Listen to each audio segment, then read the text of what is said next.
So this question was asked on a blog that I somewhat sometimes frequent called the Tax Assessor blog. And basically what he does, he's a blogger, and he blogs essentially about tax, accountancy, and stuff like that. And if you're into that type of thing, it can be quite interesting.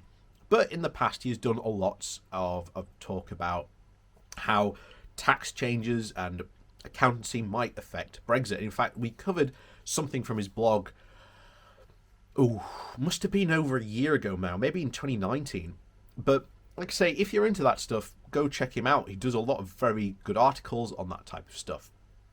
But one of the interesting things he blogged about recently was, when would it become politically acceptable to talk about not only rejoining the EU, but actually talk about how much of a failure Brexit has actually been. And of course, I think there is a really good chance here for Labour to really stick it to the Tories, because even though, and as the title of the article and the video says, people voted for Brexit, but the Tories mucked it up. They failed on Brexit. They did not really deliver the type of Brexit that they wanted. And if you look at a lot of people and how they voted, you'll notice one very thing. Our government is obsessed with doing things in the world, hence the whole global Britain. But when you look at the voters themselves, what they say, they want more inward investment, more stuff here, not these, far off trade deals. Like I say, these trade deals are just massive red herrings, and they're going to do potentially far more damage, as we've seen with the Australian trade deal, with its not only secret courts but damaging UK agriculture, could be very, very damaging. So, before we jump into today's article, please do remember to hit that like, share and subscribe button. And of course, down below there is a link to my Patreon page, as well as a one-off donation link called Buy Me a Coffee, where you can, buy me a coffee. And as always, thank you very much to all those people who do support me that way. So, on with today's article. And this comes from the Yorkshire Bylines. The title is, "The People Voted for Brexit, but the Tories Messed It Up." So, if Labour wants to win back Brexit voters, it should separate the decision to leave the European Union from the consequences. And on Thursday, the 23rd of June 2016, Britain voted to leave the European Union by a very slender margin of 52 to 48%. In doing so, it became the first country to break away from a union that has existed in some form since shortly thereafter the Second World War. One that has formed an unprecedented economic alliances and brought out new personal freedoms, and, as the Irish Taoiseach John Burton famously said, created a global framework for the advancement of peace.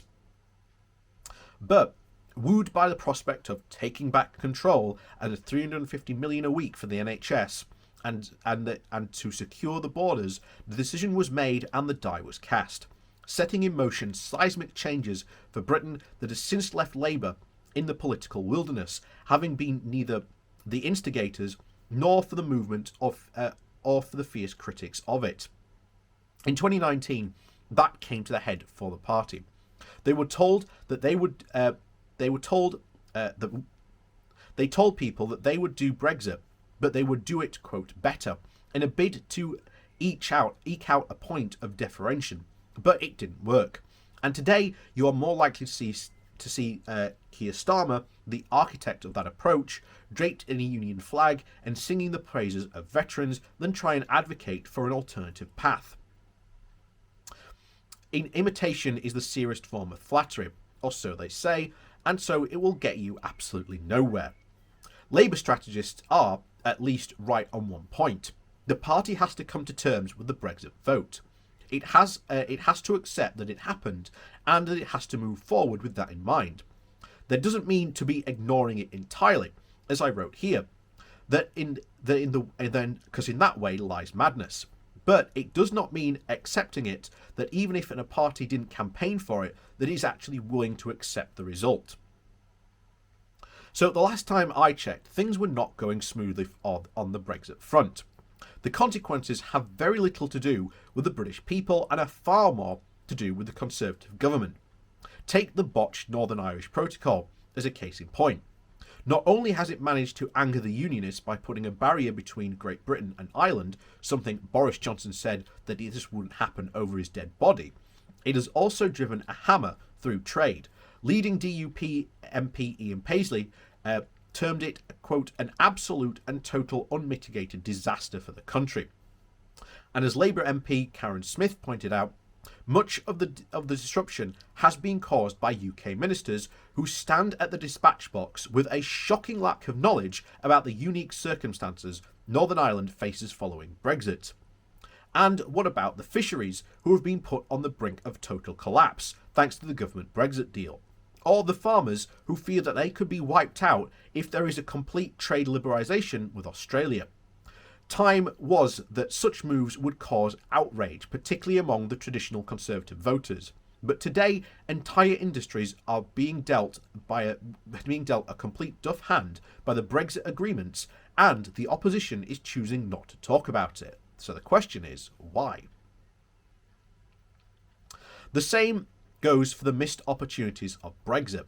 They seem to be 10 a penny before the referendum, but now you barely hear of them. The NHS is still poorly funded, trade with Europe is swamped with bureaucracy, and there seems to be very few businesses willing to move to the UK because it has restricted its access to its biggest trading partner. Taken together, it means Labour is now in a very good position to attack the Tories from within the confines of the Brexit framework rather than from out it. And as the headline notes, the people may have voted to leave the European Union, but it was the Conservatives who have messed it up. And that is a fantastic way to actually talk about doing this, because it does stem from an incredible point to where Starmer can go forward and actually attack the Conservatives on, because there is so much he can do. So many businesses, we see it time and time again on this channel. We go over them time and time again of businesses saying, look, I'm losing a lot of business from Europe. What's going on? Or I'm going to have to completely abandon my trade with Europe because it's just not worth sending anything there now. And these are currently the goods. We haven't yet heard anything from the service sector. But trust me, we will sooner or later. Not only that, as I've said before, towards the end of the year, we're going to start hearing more from farmers as they start to actually try and send stuff to Europe. So that will come to something very, very interesting as well. So, as always, thank you very much for watching. Please do remember to hit that like, share, and subscribe button down below. And of course, there are links down below as well to my Patreon page, as well as a one-off donation link called Buy Me a Coffee, where you can buy me a coffee. And as always, thank you so much to all the people who do support the channel that way. And of course, everyone else, thank you for watching, and we'll see you all next time.